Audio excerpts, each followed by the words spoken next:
Hello, this is Alex from phpacademy.org creating this PHP tutorial for the new Boston.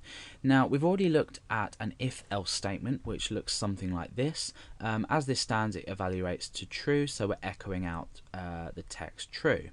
Now, if I was to start a completely new if statement, let's say I wanted to evaluate a few more things down the line. Now, let's create a number 1, and that's going to be equal to 10. Now we can create a number 2, and I'm going to create that also equal to 10. No, we'll just keep number 1, so we'll just keep number itself. So I want to create an if statement to gradually make a few comparisons with this variable. So if I was to say if number equals 10, so this is equal to 10, echo equal to 10. So as it stands, the variable number is equal to 10, therefore this comparison is going to be true, so we're going to be echoing out this text. So let's just test that in our browser quickly. Okay, equal to 10. Now what if I want to say, but hold on a minute, otherwise I want to make another check. So you've seen in my previous examples I've said else, echo, and we could, for example, say not equal to 10, and if I was to change this value here to 11, you'll be displayed with the text not equal to 10 because the variable does not equal 10. But let's scrap this idea of just going straight to else, and I want to say else if.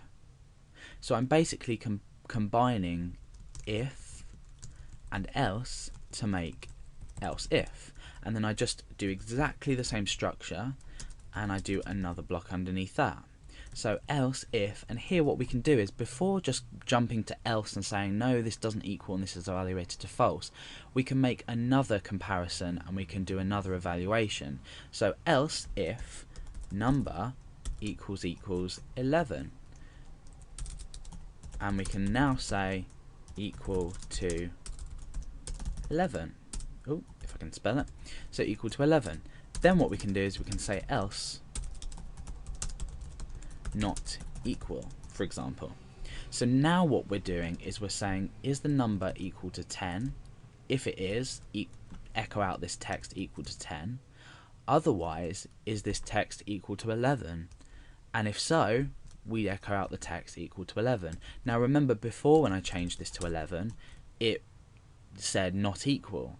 But now I've changed it to 11, this will be evaluated to true, or this here in particular will be evaluated to true, therefore this is going to be executed. So let's refresh the page, equal to 11. Again, we can change this up here back to 10, so it's performing this check here, and we refresh, equal to 10. But if we were to go as high as 12, we haven't got a check here for it to be equal to 12, therefore not equal.